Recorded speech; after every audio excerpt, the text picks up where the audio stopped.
No lights on except for the Christmas lights. They're on. There's one there, my wildlife tree. We're not taking them down till this weekend.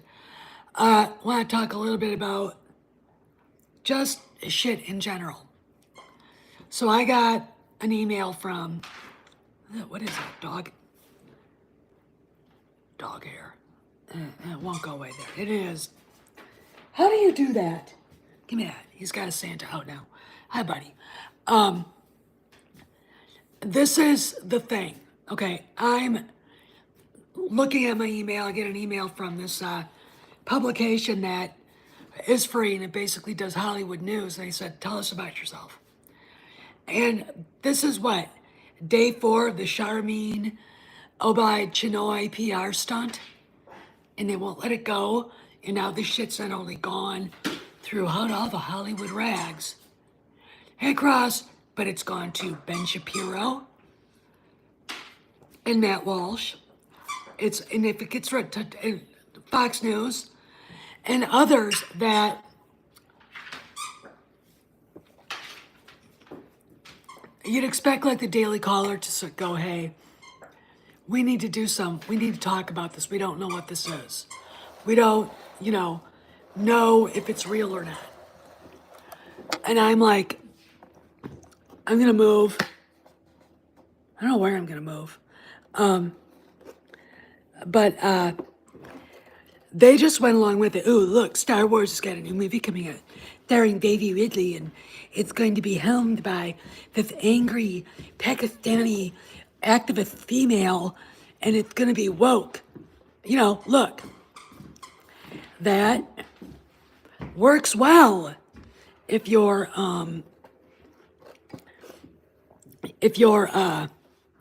not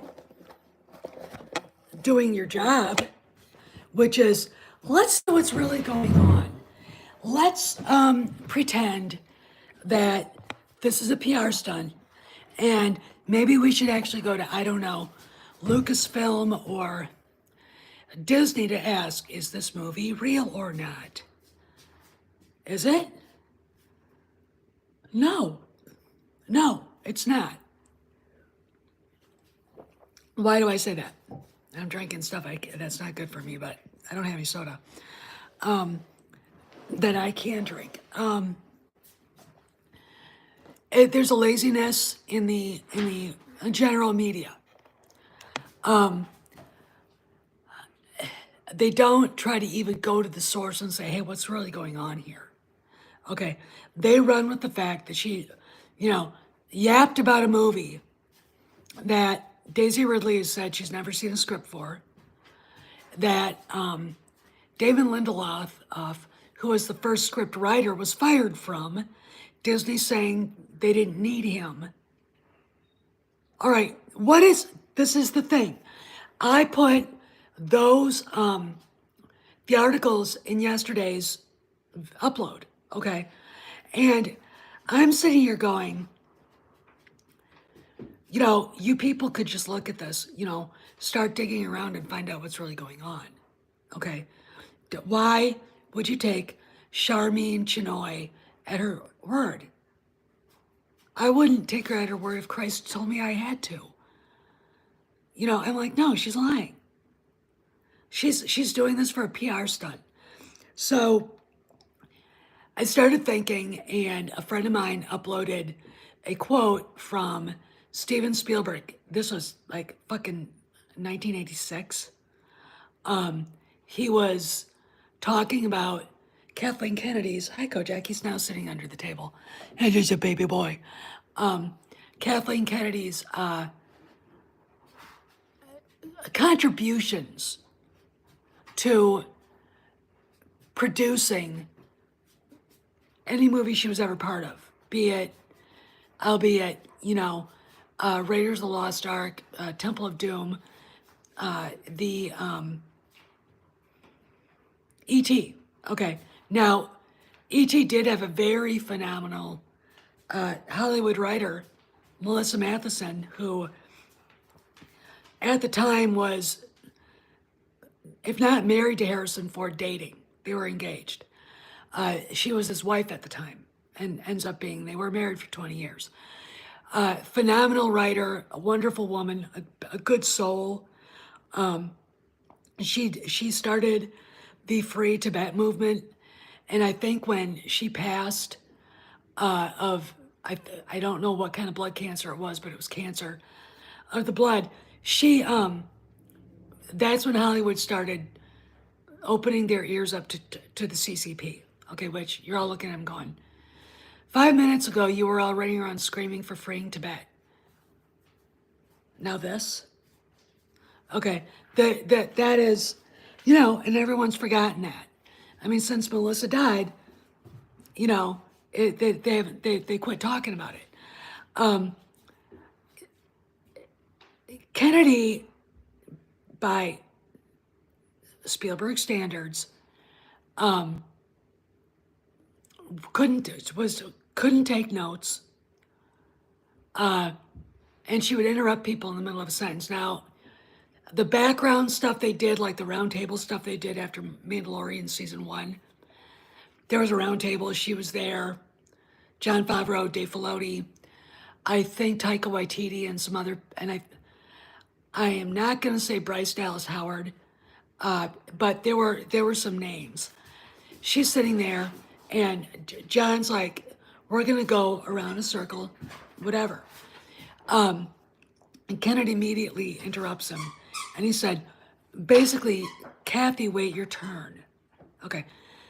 She's been doing that since Steven Spielberg hired her, or should I say John Milius, because that's how she got to meet Spielberg.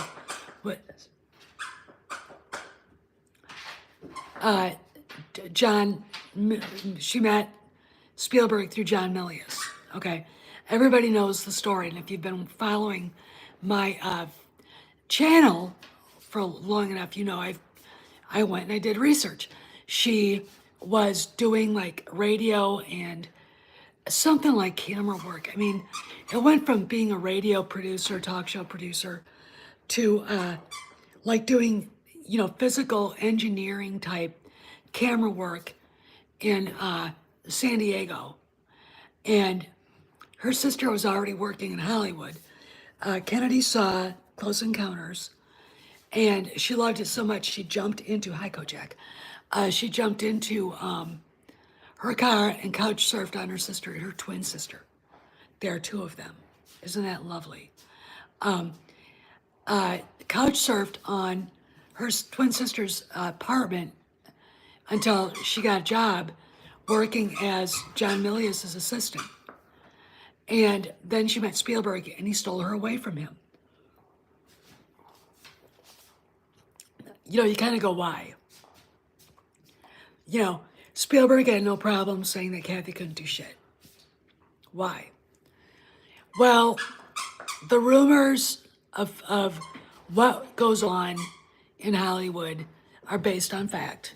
And women oftentimes, and I'm talking about Sherry Lansing, I love her, huge amount of respect for her, but everybody knows how she made it to where she made it.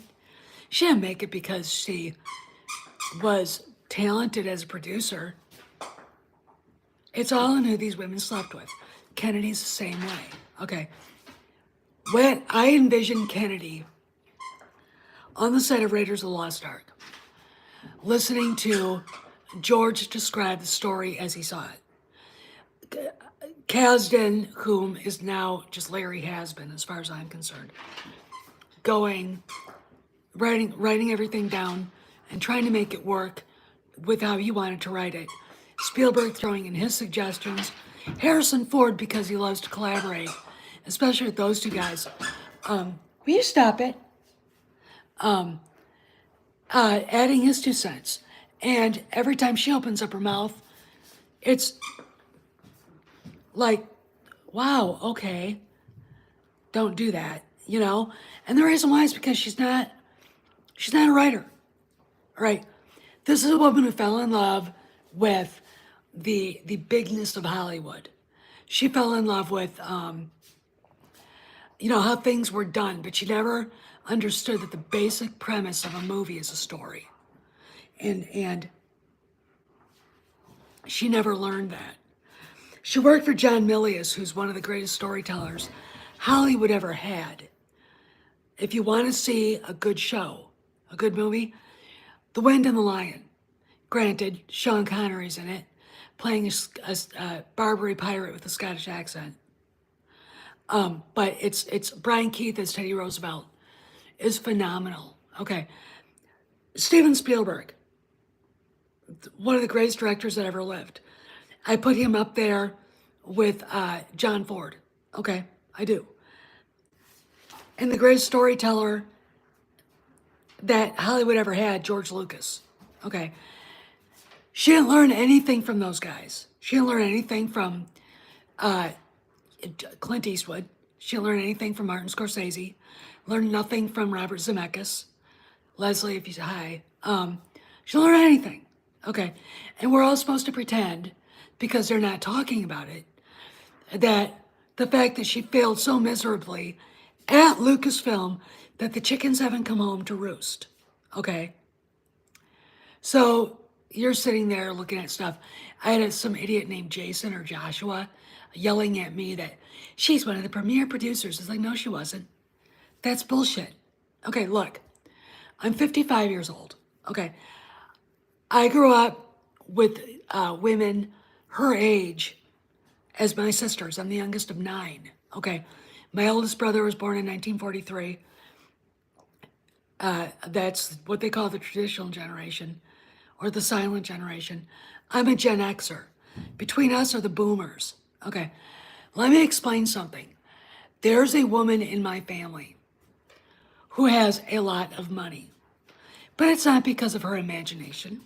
It's not because of, I mean, again, great organizer, could make a beautiful place setting, okay? But she wasn't the one, when she decided to go into business, the restaurant supply business, she wasn't the one that invented the world-renowned Heartland Foods waffle maker, Belgian waffle maker. Her engineer husband did, okay? Her engineer husband came up with a business plan. The thing she did is she came up with the waffle mix. That's it, all right? And really, that's not difficult to do. You gotta, it's just taste and see. It's not, it's not mathematics. It's not, it's not scientific method of, the hypothesis. It's not setting up a business plan. But to this day, she is renowned as the person who started Heartland Foods. Everything that she did, including the waffle baker. Okay, the mythology that she created, that she was allowed to create, is now what everybody around has to live with. The same thing with Kathleen Kennedy. It is phony. And what gets lost in the shuffle are women who, they go out and work in Hollywood. Karen McCarthy, she's suing Lucasfilm for firing her too soon. The lawsuits. She's suing Lucasfilm for firing her 2 weeks after she said yes to being the line producer for The Acolyte. I have all of the court documents, all of them. They were on the LA County Court server, and then they were taken off. Okay. From what we've heard, there's been no movement at all. Disney's playing very safe with it. Why?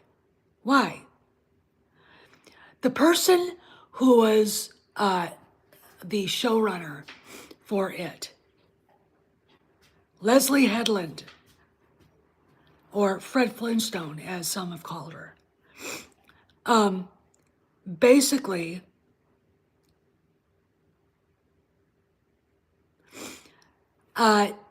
is the former assistant to Harvey Weinstein. Now you start getting, what could be going on? Did Leslie get Harvey's black book? What's really going on here?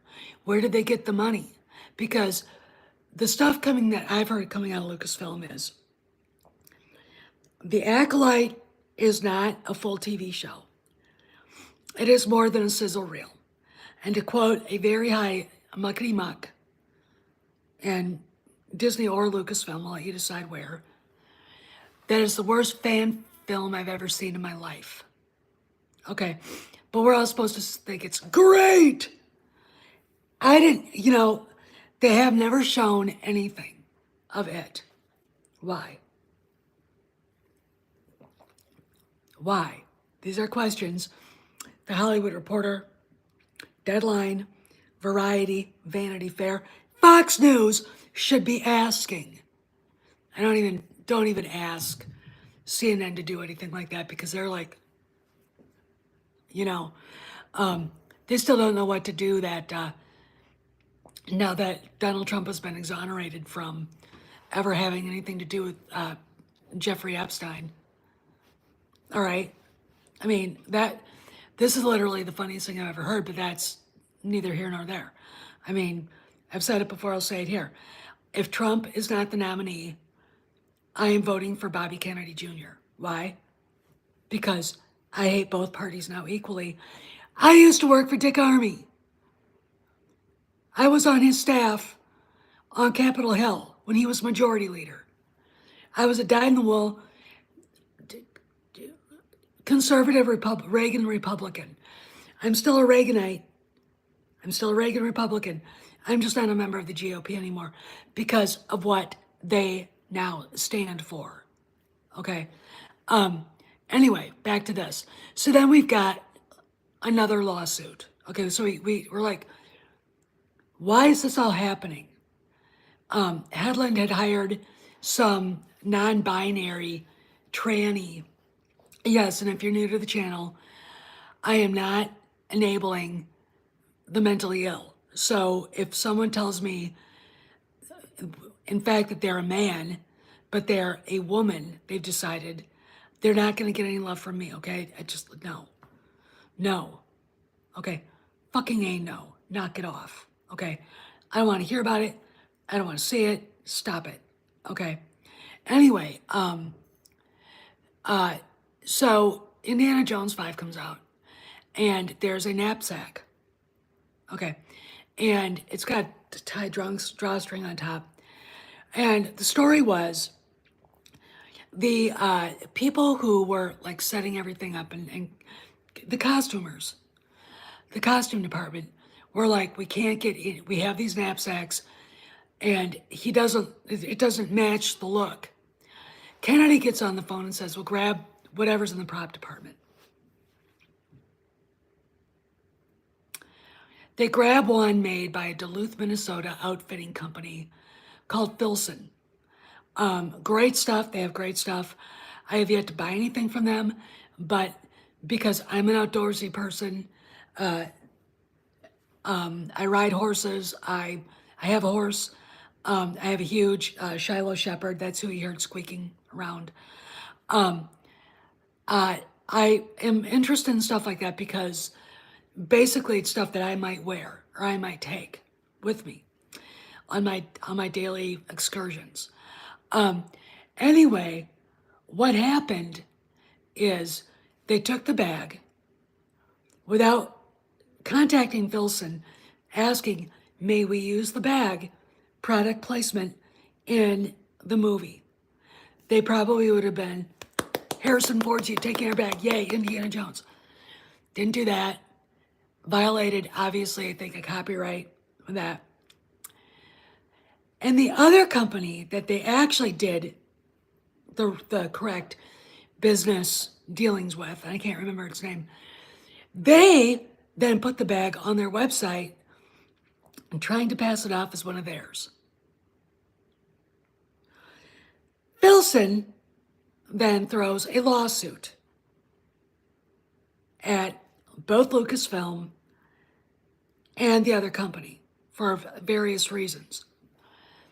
Now, if she's supposed to be a great producer and a great studio head, this all lands on her lap. This is how fucking incompetent she is. Do you think Steven Spielberg would have done that? Clint Eastwood, George Lucas, Martin Scorsese, John Milius? No. Sherry Lansing? No. Do you think Catherine Bigelow would have? No. Patty Jenkins? Oh, I got a story about her I can't tell. And Kathleen Kennedy, which that will get out someday. It will get out. It is like, and we'll talk about why. Well, I'll tell you about why all this shit keeps going on. No, they wouldn't have. So we've got that.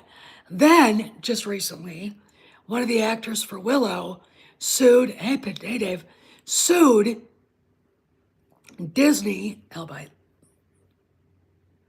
Lucasfilm, because he got hurt and it's permanent on the set of Willow, her TV show, which the day Indiana Jones 5 premiered at Cannes, the Galactic Star Cruiser closed and Willow was canceled. All right. Just think about it. Okay. Her at that premiere getting an email from, or getting like the updates from Deadline going, and Bob Iger standing right behind her. All right.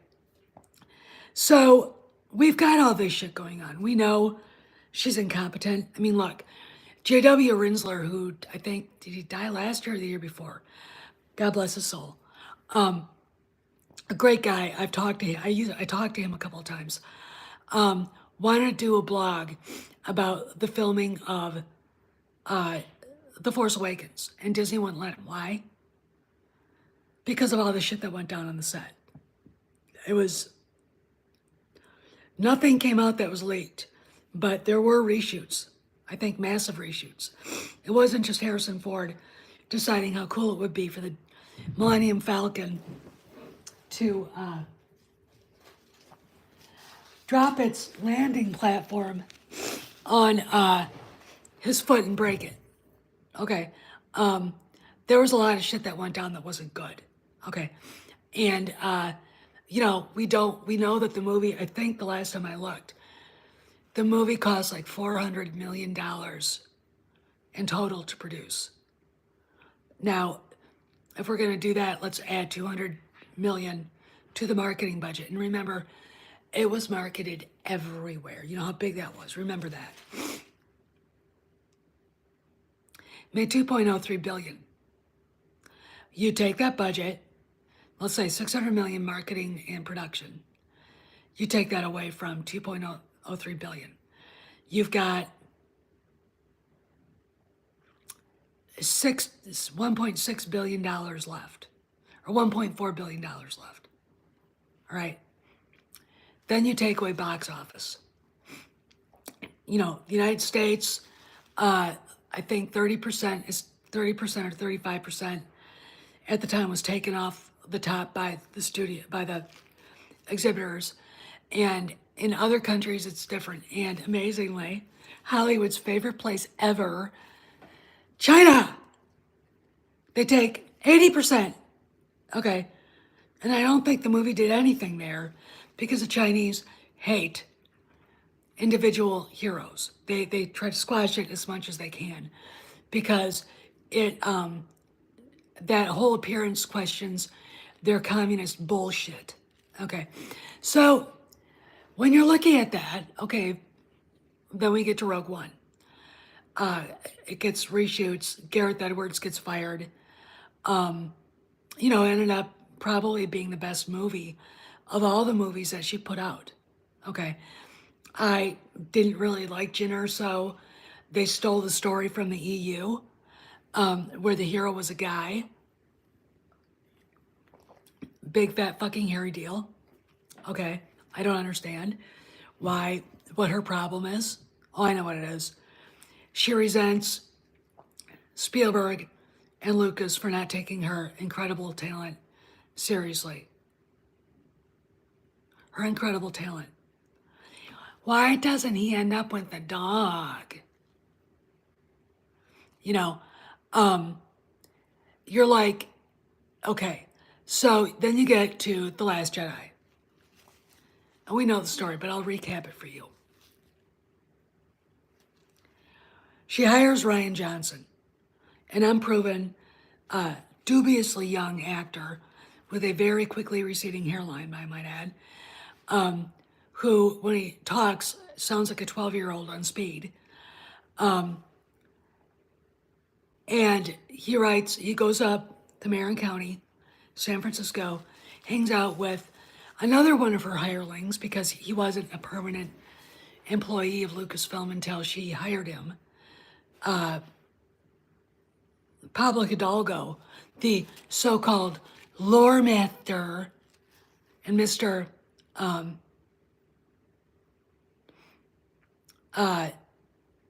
Mr. Fucking story group dude, to come up with the Last Jedi. Now, I'm going to say this. She is the head of the most prestigious film studio in Hollywood. She is now running a can't miss franchise. Okay. When you see her, she fakely comes on as Miss Professional. I've heard stories about her that are not professional. She comes off as knowledgeable. She's not. Et cetera, et cetera. Okay, so let's go. She hires this ill-equipped crank, this hack, to write a script and be the director for what was going to come up later.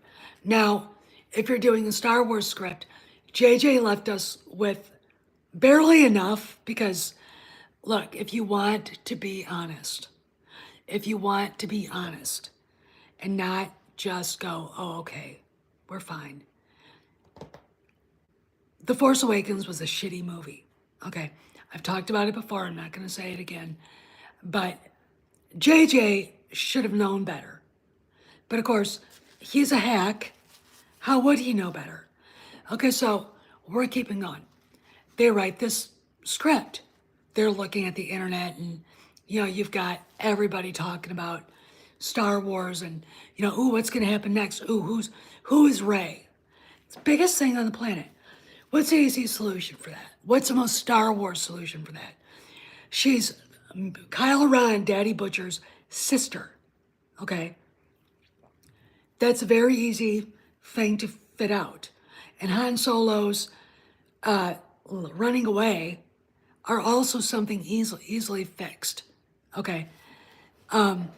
It was a BFD, Dave. It would have been very easy and the fans would have loved it, okay? There are fans who would have been, oh, it's too easy, blah, blah, blah. Fuck off. Fuck off, it makes sense. We're talking the Skywalker saga. But we're not, are we? So they write this movie. Who is Snoke?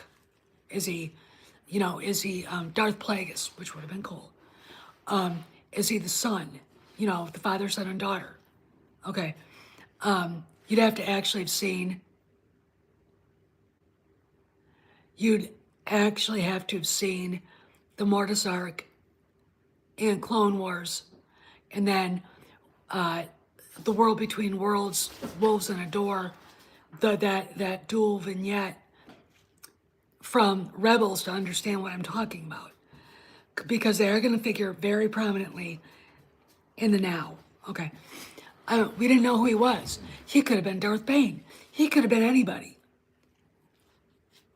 Instead of actually exploring that, we get Pablo Hidalgo with a stupid sticker created by a YouTuber, Steele Saunders, that says, your Snoke theory sucks. And not only is he pictured with that, Ryan Johnson, Mr. Professional Film Director, is also pictured with one. Kennedy. It's like, okay, I have a problem with this. Okay. I worked in a very professional environment in politics. We were not allowed to act like 15-year-old boys, but here we are, Mr. Auteur, Ryan Johnson, and Mr. Professional Writer for Lucasfilm, berating the fans, trolling the fans. They both did it online. You know, Ryan Johnson posting memes and of a guy, fat man in diapers, fanboy. You know, you've got people like that used to work for Lucasfilm, that Star Wars show host, Andy Gutierrez, with a fanboy's tears cup. Okay, just the fucking shit that went down. Sorry, I'm swearing. Was so ludicrous. Kennedy didn't pay attention, and if she did, she didn't care. Okay, I don't understand any of this. Movie comes out. The only mention of Han Solo's passing are his dice. Oh, I know, Dave. I know. We'll get to that. Han's dice.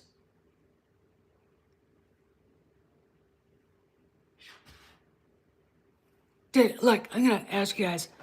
Anybody remember the lucky dice being anything of concern in episodes 4 through 6?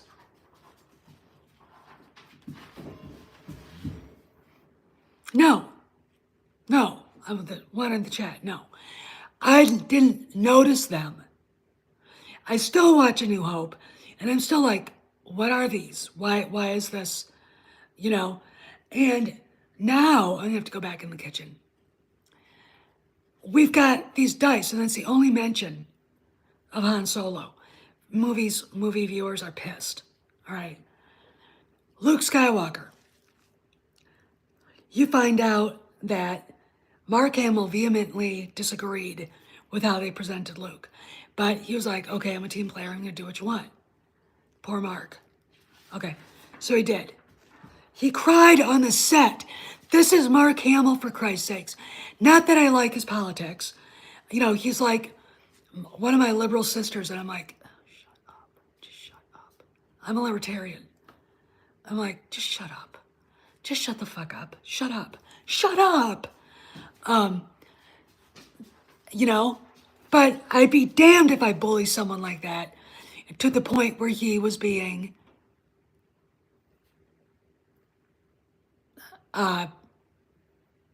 bullied by the director and the people that worked for the director.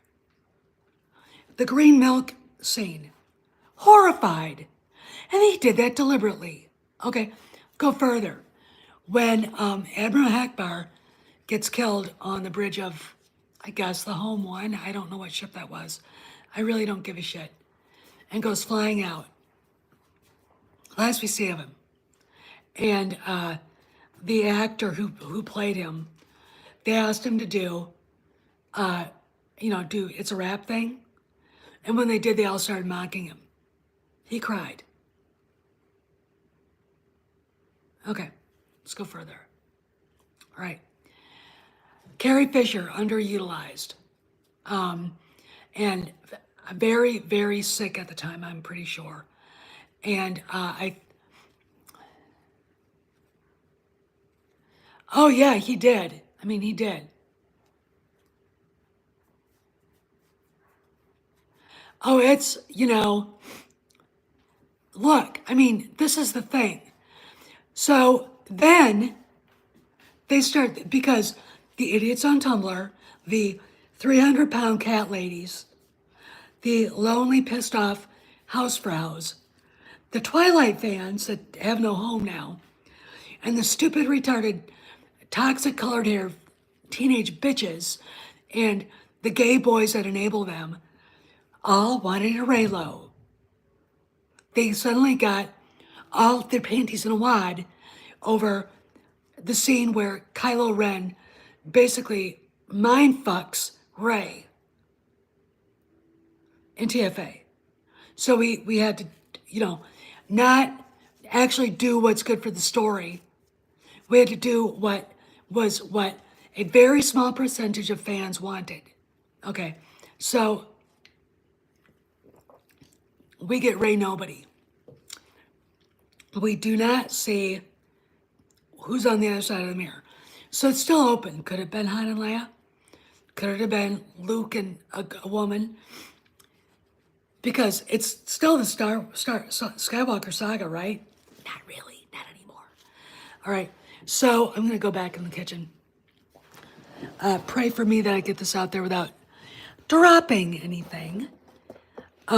So we get Ray Nobody, and we get the first hint that we were gonna get stuck with Ray Blow,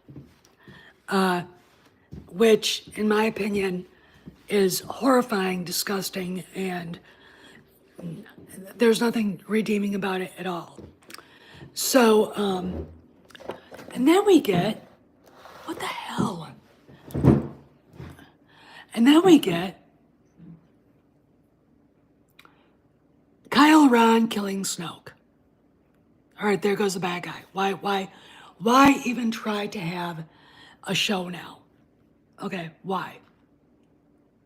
Why? There's nowhere to go. You haven't resolved anything or made anything make sense within the franchise. Go over here. There. Well, now you can see a tree. You haven't given the story a place to go to, and basically, I know I walked out of The Last Jedi so pissed off I could hardly talk, crying. And the ultimate cherry on the shit sundae was the writer for the novel, The Last Jedi, Jason Fry, whining that he had to put Han Solo's memorial in the prologue. Thank you, that's a wildlife tree. Because he felt like it really didn't matter anymore. And of course, instead of, making everybody sad and horrified, the younger generation, the only thing that matters, don't give a shit. He's got Leia not wanting to do it. Because why? Why? Admiral Akbar forcing her to do it. And it's literally, every time I got rid of that book real quick. But this is all Kathleen Kennedy. This is all Kathy Kennedy and her inability to take charge and say, no, we can't do that. She let them, and she thought The Last Jedi was great. Now, there was a rumor out there that Kathy called Mark in February and said, you're ruining the box office for The Last Jedi, stop it. And I wouldn't doubt that she called and yelled at him. I don't think she likes him. She doesn't like Harrison Ford. Oh yeah, and then the cherry on the top of that, I forgot this. And Maze will kill me. Killed off Luke Skywalker. Force Skype. He OD'd on the Force. Go over there and sit and think about how fucking stupid that was. Okay. All Kathleen Kennedy shit, she didn't give a shit. She didn't care one. She didn't know shit about telling a story. All right. And knows nothing about Star Wars. Okay. So then we've got The Force Awakens. Or the Rise of Palpatine. So, Solo first. So we get to Solo. And there was like 2,000 guys tried out for the part of Han Solo. And,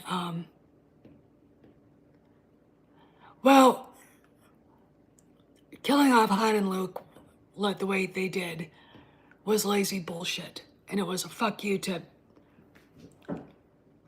the fans, the real fans. But we've talked about that. So they, have a cattle call. 2,000 guys show up. First guy that shows up to try out for the role of Han Solo is a guy named Alden Ehrenreich. He's that big, receding hairline. He'd have been a great Ewok. And he's the son of Steven Spielberg's accountant. Okay. One of the other guys that tried out for Han Solo was a guy that actually looks like Harrison Ford, knows Harrison Ford. Harrison Ford, put his hand on his shoulder and said, here's who I think should play Han. Anthony Gruber. He's from Holland. Okay, he's Dutch. And you look at him and go, he's got videos on YouTube, and he does a good interpretation of Harrison Ford as Indy and as Han Solo. And his resemblance to him is uncanny. And they were ready to give him a shot.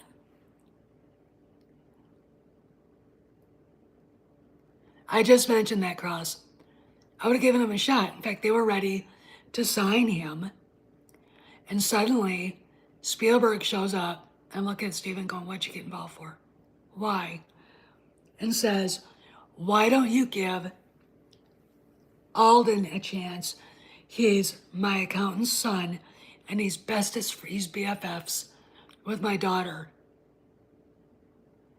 the Princess Spielberg. We all know that he got hired. And there's a reason why I call him Awful Ehrenreich. All right, Awful Ehrenyuck. So they hire him, and the script written by Larry Kasdan's son is atrocious. It's like, you've got A.C. Crispin's all three of her novels, the trilogy. You've got other ones out there. Why are you not using them as a basis? No. The movie sucked ass.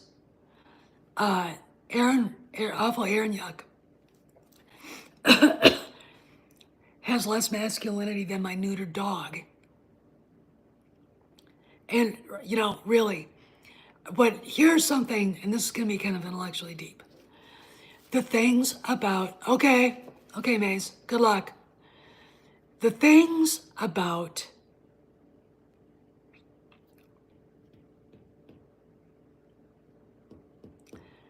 a franchise like Star Wars is consistency. Oh, he was, but, that's neither here nor there. Consistency with actors, with storyline, following the rules of the universe you're working with. And Larry Kasdan, because George Lucas wasn't standing over his shoulder, let his son do whatever the fuck he wanted. All right, that's cute. Thanks, Larry. His son took Lando Calrissian and made people question his sexuality. We had Lando in love with his droid, whose voice was done by Phoebe fucking Waller-Bridge. And of course, Amelia Clark, who's I hate her. I look at her and I go,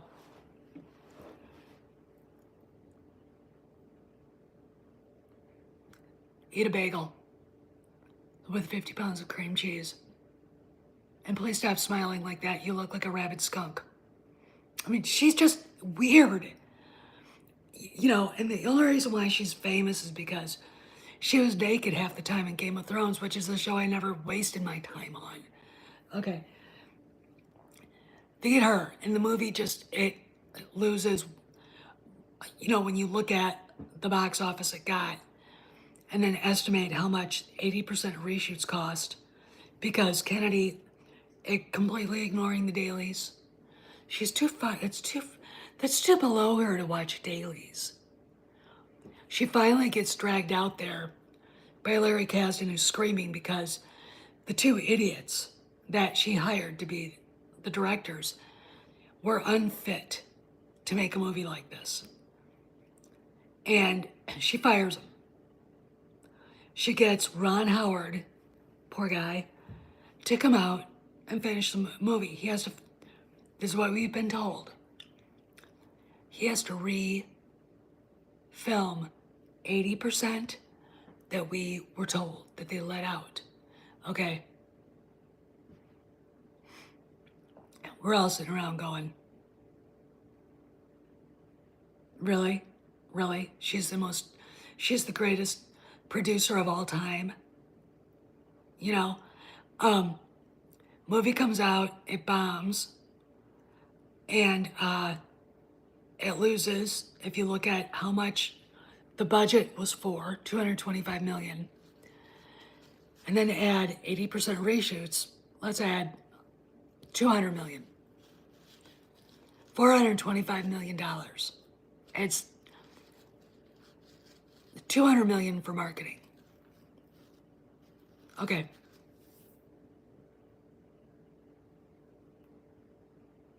Now you know where I'm going with this. They say the movie lost 80 million. It lost about 250 million. They admit 80 million. Okay, Disney will never tell us what they lost. I'm sure Nelson Peltz would like to find out. So we get The Mandalorian. Jon Favreau rides in on his Rancor and starts whipping things back into shape with streaming. Mandalorian is great. Everybody loves it.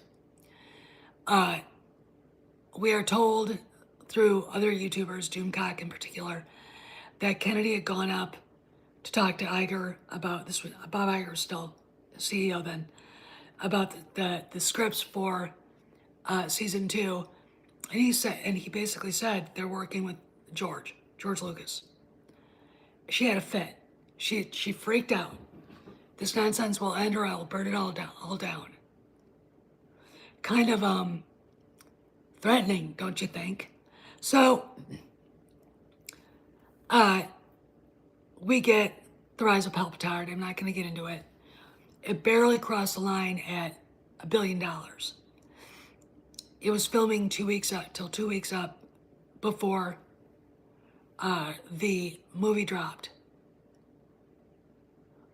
Story is, JJ did have George working on it, and I heard other people say that.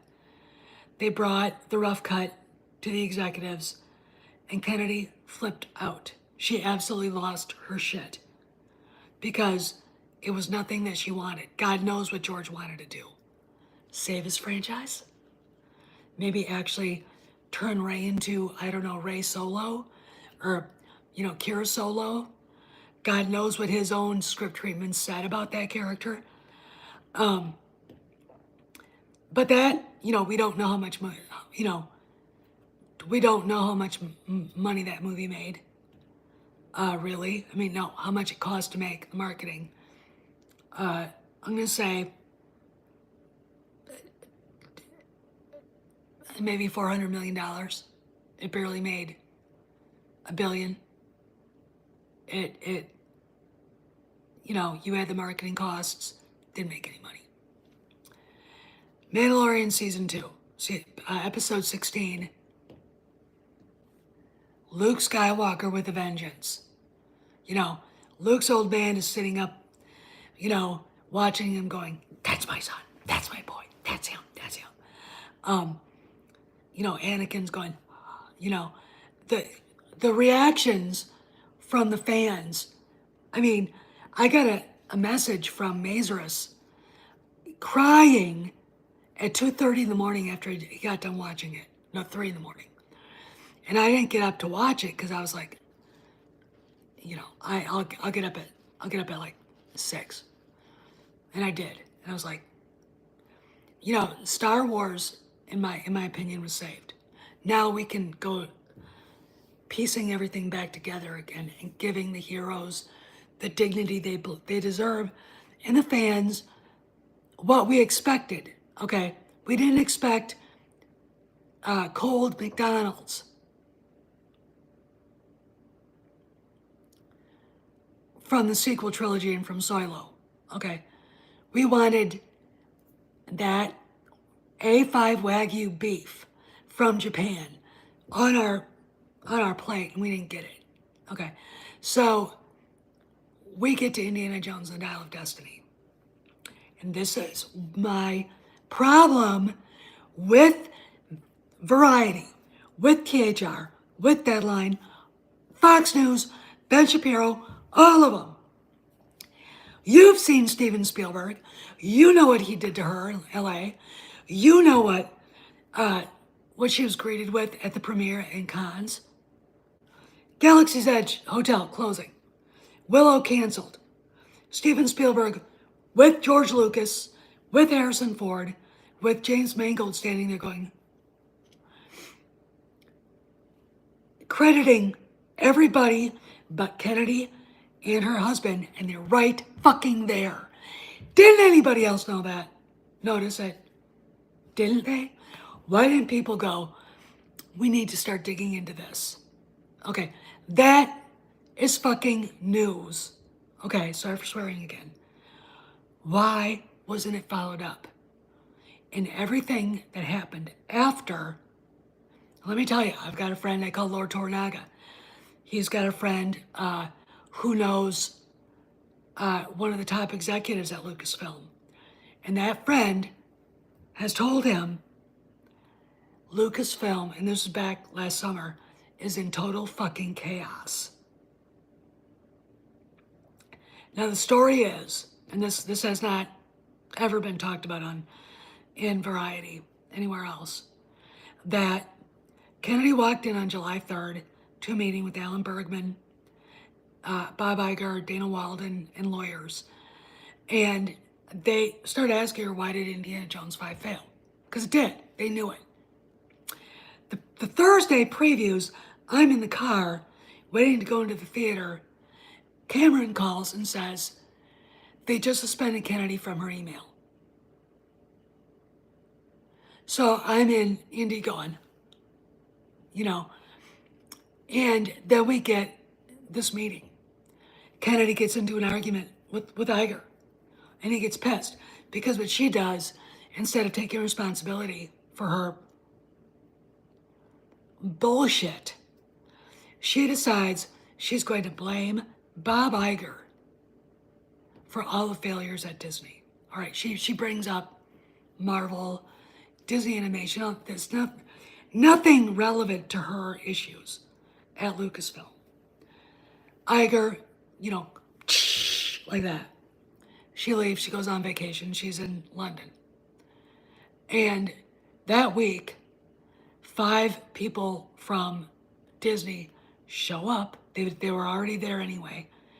And they start going through the server at Lucasfilm. And they got a treasure trove of horribly humiliating things off the server that, and stuff connected to Leslie Headland that would definitely have law enforcement going. I think if I'm the DA in Los Angeles County, that I might actually open up an investigation. This is, the trades all know this. They all know this. Oh, well, let's talk about it. You're supposed to be news people, right? Fucking be news people and start talking about it. So now, later, basically the story is she went to Nelson Peltz trying to get him to guarantee she could still be there at Lucasfilm, and he told her to fuck off. And I was like, if you're an unserious woman, a silly woman like she is, and you walk up to someone who's serious, like Nelson Peltz, and this is after you've made an ass of yourself for 11 years. I want you to guarantee I can come back and be the president at Lucasfilm. I don't even have a board seat. Why are you asking me? And if I do get a board seat, I want you gone. The door, And that probably got Bob Iger's attention. He was not happy with that. Because he's got trouble with Peltz. I'll do an upload with all that. And there's all kinds of shit going down. It's like, oh my God. So then we get to now. We're in now. We have been told, I'm going to call it the YouTube channel, by Drunk 3PO, there is a pile this tall of emails and notes taken that will humiliate Kennedy to the point where she'll quit. Now, again, though, I said I'd talk about this. Why didn't Iger fire her? I think you guys know. If they got any newbies, pay attention. We were told the reason why she can't be fired is because her contract has a mustn't terminate for cause clause. So, them re-signing her, what was it, 2 years ago?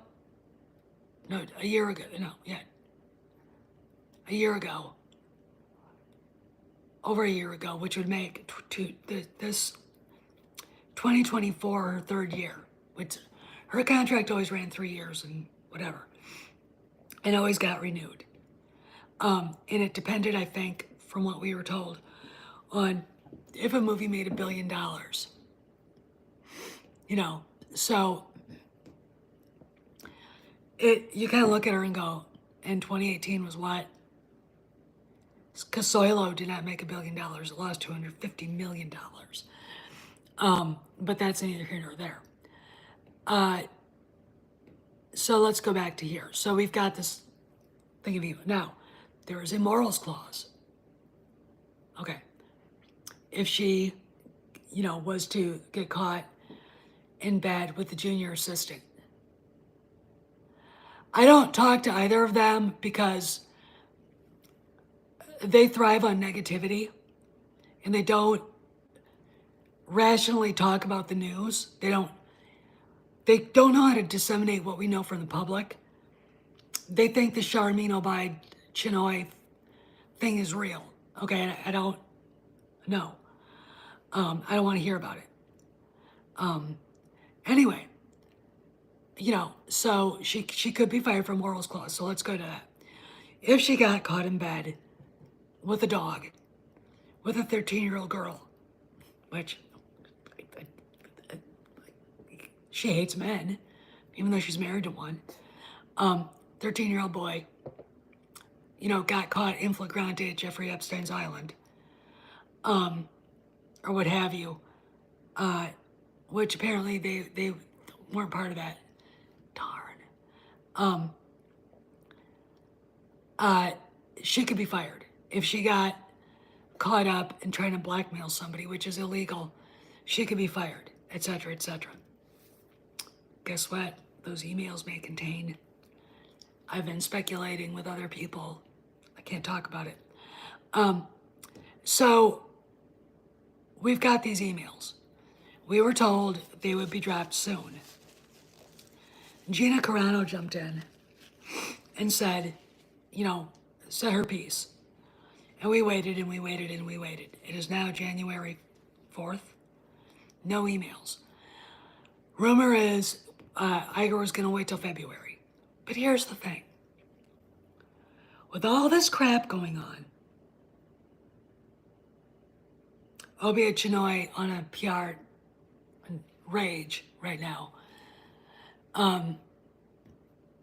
all of that,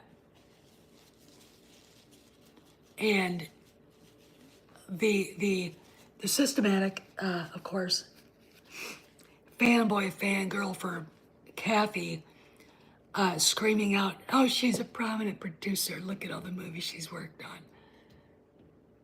Who did she work with? This is why she's a phony. Just like my oldest sister. Kathleen Kennedy worked for the greatest filmmakers of our age. All right, they weren't her movies. They were never her movies.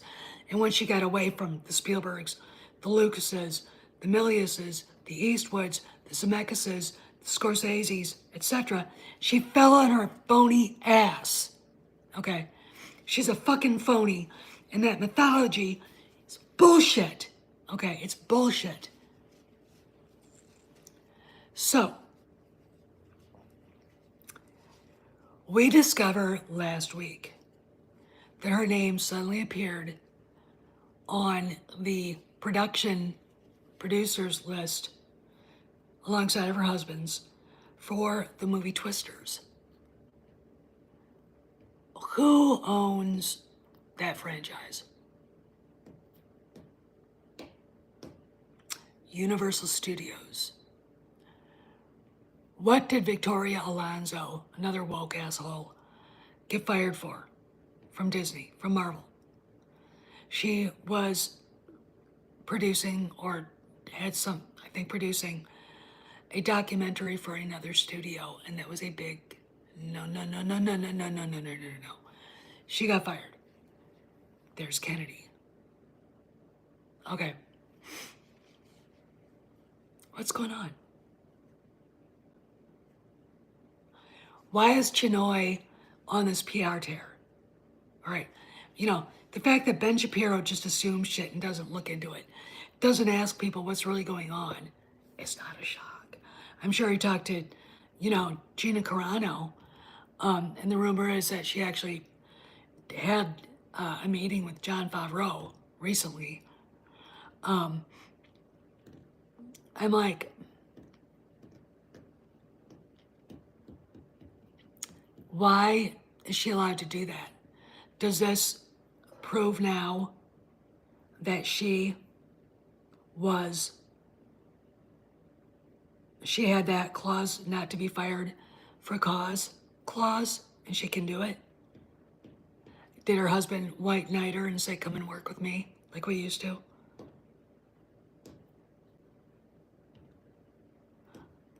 It is time, I think, and I will get off this thing because I've been on for an hour. It is time, I believe strongly, that Disney has to make a statement. Because look, Ahsoka ended, the first season ended months ago. No word on season 2. We've got idiots crowing about the Acolyte, and it's like we don't even know what the fuck it is. I mean, cynical people like me are going, we've heard it's not even a show. I mean, the fact of the matter is somebody at Lucasfilm saw what was filmed and said it's the worst fan film he's ever seen. Again, you decide. No, I don't think so, unless it's sold today. I look every day. We've got Obia Chinoy dancing around saying, I've got a Ray movie, I've got that. No, you don't. No, you don't. Shut the fuck up. It is time for Disney to say this. And I really don't give a shit about Nelson Peltz.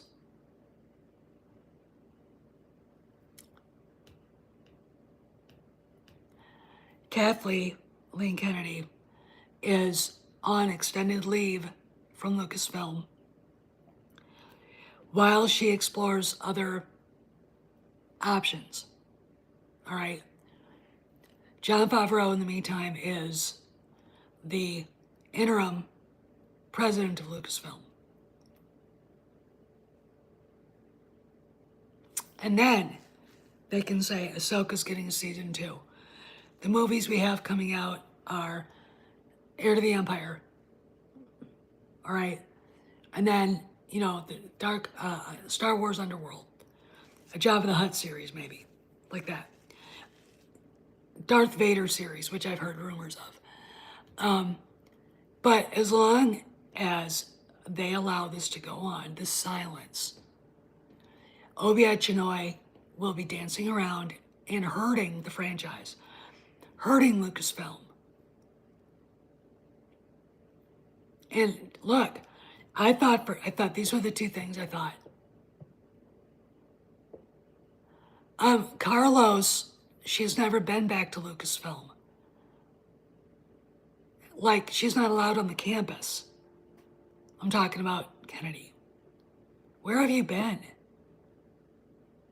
Okay, I think that she's actually been on the server because somehow we found out that she tried to get a hold of Nelson Peltz, and which of course pissed off Iger, as you can imagine. So there you go. But she hasn't been back up in Marin County. She hasn't been back to the studio down in Los Angeles at all. Okay, so no, she's not. No, the last time I saw, which was like 2 days ago, she was in Hawaii. And all the tiger sharks went on strike. No way we're eating that. But anyway, she's got her house on sale, the showcase house overlooking Malibu. She's trying to sell it it's way overpriced. It's just everything points to the house being for sale. Her extended absences, because she went to Europe like 3 times this year. All right. I'm going to assume she's in Hawaii now until I see otherwise. But it's time for her to either announce she's gone and that she's retiring or resigning or taking extended leave. I don't give a flying fuck what she calls it. Or Disney does it for her. Okay.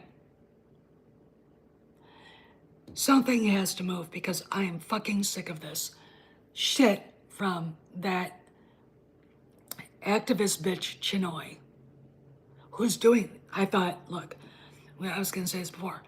I thought Kennedy put her up to it. No, I don't think so now. Then I thought John and Bob decided to let her just spin out of control so they could all see that no one wants this. Oh my God, the comments on X are just bad, been leading that charge. But no, it's Obiad Chinoy. She's getting all kinds of attention. I'm going to leave you guys with this. Obiad Chinoy's 2 episodes of Ms. Marvel were so horrible they had to be refilmed. She thinks she's getting a Star Wars movie and telling everybody. Daisy hasn't even seen a script. And again, go back to the Damon Lindelof issue. Disney said to him to go away. What's the status of the movie in reality? These are the things big YouTubers, and the reason why I won't talk to Doomcock or any of the rest of these people or have anything to do with them, they will not look back and go,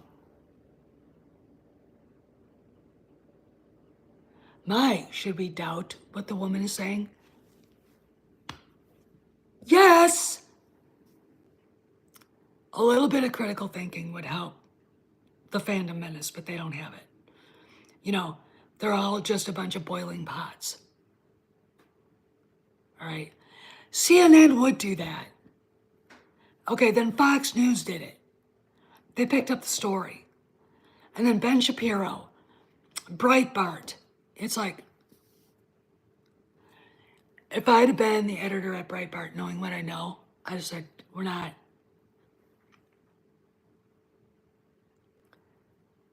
There is no money, Jack, in this. She's just doing it. I think Iger, I don't think he cares. He should care. All right. I gotta go because my phone's dying. You guys have a good afternoon, and I'll see you guys around the galaxy.